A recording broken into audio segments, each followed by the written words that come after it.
ಆಸೆಯಾಗಿರ್ತಕ್ಕಂಥ ಜಿಲ್ಲೆಯ ಅಧ್ಯಕ್ಷ ಆಗಿರ್ತಕ್ಕಂಥ ಸನ್ಮಾನ್ಯ ಶ್ರೀ ಅನಿಲ್ ಕುಮಾರ್ ಹೊಕ್ಕ ಅವರ ಹಿರಿಯರು, ಮಾಜಿ ಉಪಮುಖ್ಯಮಂತ್ರಿಗಳು, ದಲಿತರ ಕಣ್ಮಣಿಗಳು, ಸಂಸದರಾಗಿರ್ತಕ್ಕಂಥ ಸನ್ಮಾನ್ಯ ಶ್ರೀ ಕಾರಜೋಳ ಅವರೇ,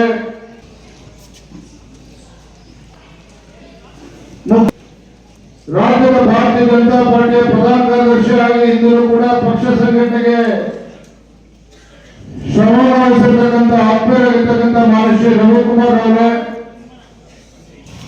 ರಾಜ್ಯದ ಬಿಜೆಪಿ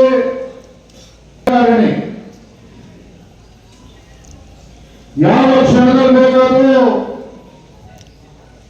ಸಂಡೂರು ವಿಧಾನಸಭಾ ಕ್ಷೇತ್ರದ ಉಪಚುನಾವಣೆ ಘೋಷಣೆ ಆಗ್ತದೆ. ಈ ಸಂದರ್ಭದಲ್ಲಿ ನಾವು ಒಂದು ಕಾರ್ಯಕಾರಿಣಿಯನ್ನ ನಮ್ಮ ಜಿಲ್ಲೆಯ ಅಧ್ಯಕ್ಷರು ಆಯೋಜನೆ ಮಾಡಿದ್ದಾರೆ. ಮತ್ತೊಂದು ವಿಶೇಷವಾಗಿರ್ತಕ್ಕಂಥ ಸಂದರ್ಭ ಅಂತ ಹೇಳಿದ್ರೆ, ರಾಜ್ಯದ ಮುಖ್ಯಮಂತ್ರಿಗಳು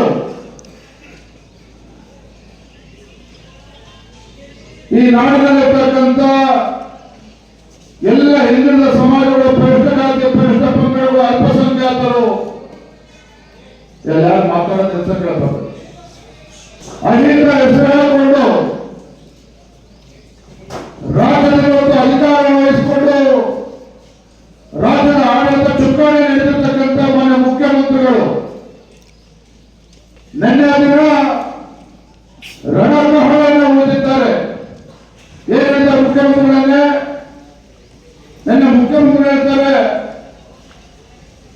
ಏನು ರಾಜ್ಯದ ಒಂದು ವಾಲ್ಮೀಕಿ ಅಭಿವೃದ್ಧಿ ನಿಗಮದಲ್ಲಿ ಆಗಿರ್ತಕ್ಕಂಥ ಹಗರಣ,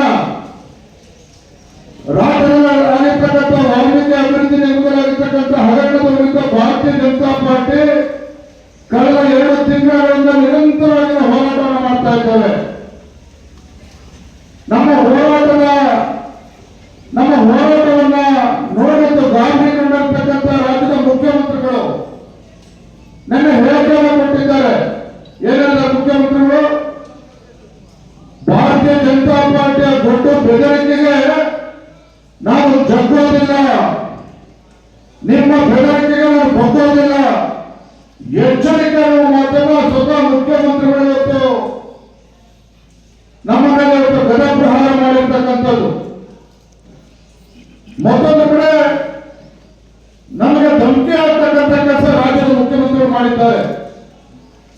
ಬಿಜೆಪಿ ಸರ್ಕಾರ ಇದ್ದಾಗ ಯಡಿಯೂರಪ್ಪ ಅವರು, ಬಸವರಾಜ ಬೊಮ್ಮಾಯಿ ಅವರು ಮುಖ್ಯಮಂತ್ರಿಗಳಿದ್ದಾಗ ರಾಜ್ಯದಲ್ಲಾಗಿರ್ತಕ್ಕಂಥ ಭ್ರಷ್ಟಾಚಾರಗಳನ್ನ ಇವತ್ತು ಬೀದಿಗೆ ತರ್ತೇವೆ, ಜೈಲಿಗೆ ಹಾಕ್ತಕ್ಕಂಥ ಕೆಲಸವನ್ನು ಮಾಡ್ತೇವೆ ಅಂತಕ್ಕಂಥ ಅಹಂಕಾರದ ಮಾತನ್ನ ರಾಜ್ಯದ ಮುಖ್ಯಮಂತ್ರಿಗಳು ನಿನ್ನೆ ಹೇಳಿದ್ದಾರೆ.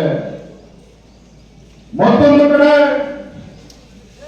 ರಾಜ್ಯದಲ್ಲಿನ ವಾಲ್ಮೀಕಿ ಅಭಿವೃದ್ಧಿ ದುಡ್ಡನ್ನ ಪಕ್ಕದ ರಾಜ್ಯದ ತೆಲಂಗಾಣಕ್ಕೂ ಕೂಡ ತೆಗೆದುಕೊಂಡೋಗಿ ಲೋಕಸಭಾ ಚುನಾವಣೆ ಬಳಸಿಕೊಂಡಿದ್ದಾರೆ.